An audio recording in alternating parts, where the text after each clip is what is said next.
Hello everyone, and welcome to another video on our channel, Who Died Today American? We're back with more tributes.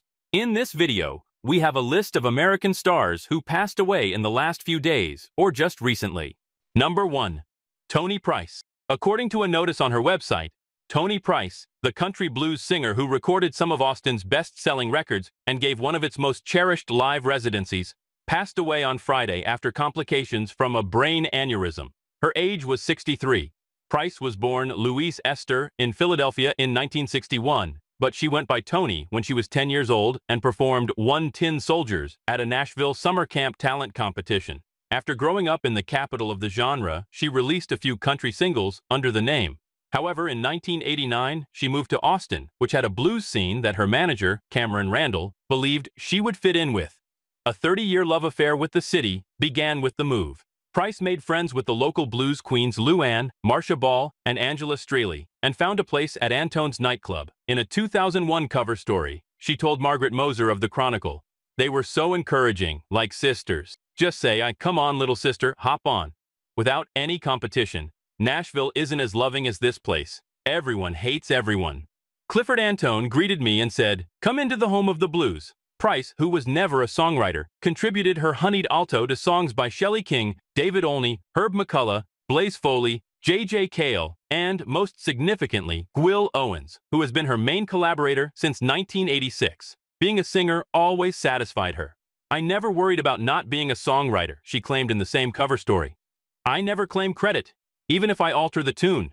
I didn't make the dress, but I can wear it, take it up, and accessorize it with belts, jewelry, and other accessories.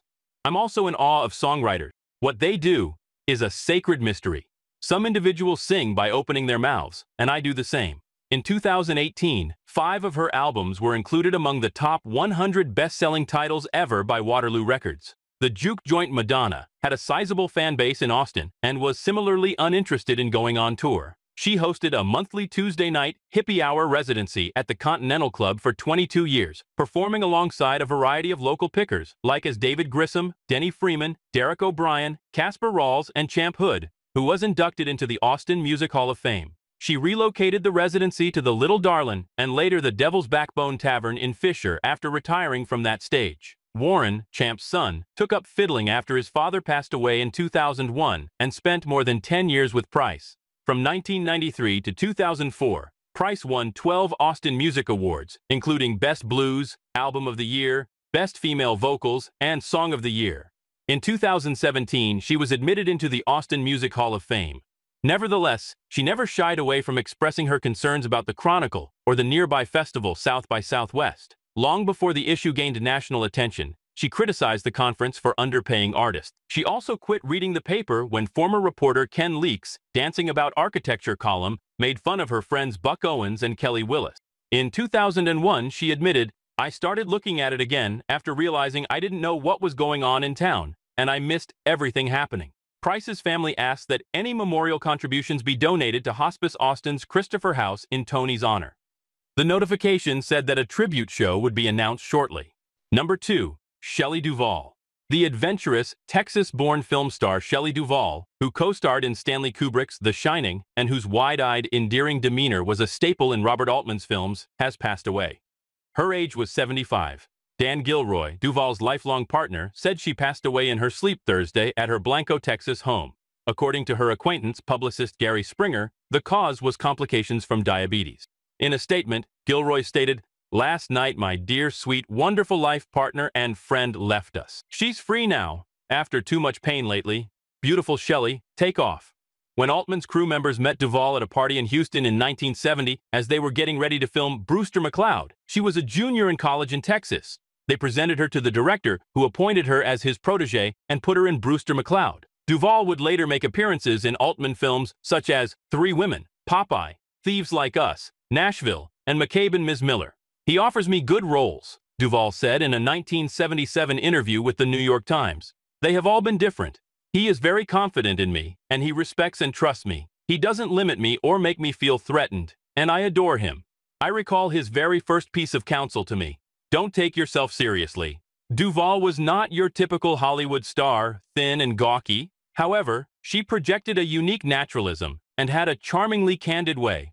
Pauline Kael, a film critic, referred to her as the female Buster Keaton. Duvall was a frequent star in some of the pivotal films of the 1970s and 1980s when she was at her best. She portrayed Wendy Torrance in The Shining, who watches in horror as her husband Jack Nicholson, loses his mind, and their family is left alone in the Overlook Hotel. Jack's axe entering through the door and Duvall's yelling face combined to provide half of the movie's most recognizable scene. However, Duvall vanished from films nearly as fast as she emerged in them. She started to step away from performing in the 1990s. Manna from Heaven, released in 2002, was her final movie performance. Duvall stayed out of the spotlight. She had her first interview in years earlier this year. She snapped her fingers and said, "How would you feel if people were really nice, and then, suddenly, on a dime, turning on you?"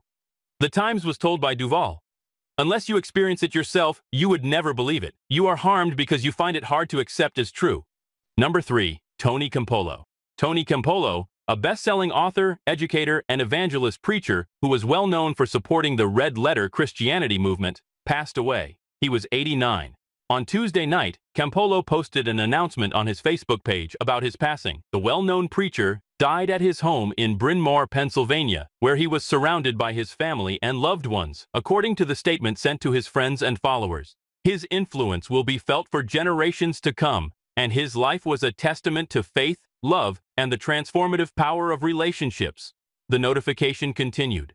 Tony's inspiring message of social justice, love, and reconciliation has impacted countless people worldwide. For over 60 years, as a pastor, renowned lecturer, captivating public speaker, and prolific author. On his X account, progressive Christian author and activist Shane Claiborne expressed his sympathies, calling Campolo a dear friend and brother. For more than 2 decades, Tony Campolo has been my missionary partner at Red Letter Christians. I know there's a party on the other side, but I will miss him terribly, Claiborne posted.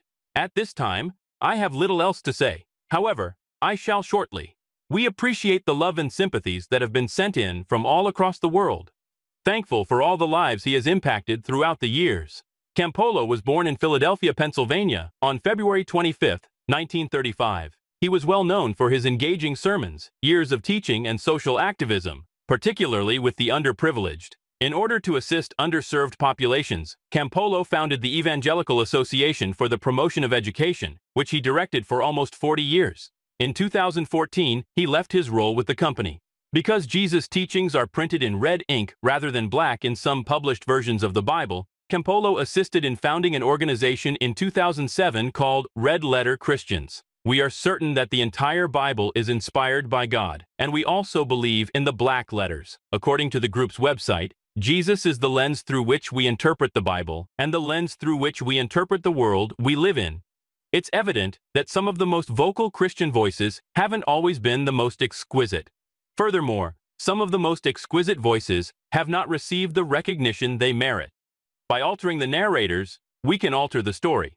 The Theologically Conservative Institute on Religion and Democracy's Mark Tooley was one of the movement's detractors, arguing that its logic was destructive and dangerous because it implies the whole of Scripture is less than reliable, and that modern individuals in one culture can singularly reinterpret or reject historic Christian ethical teaching without counsel of universal church. In a 2016 interview with the Christian Post, Tooley stated, "So a few words from Jesus supposedly mandate unlimited welfare state, opposition to military, gun abolition, etc.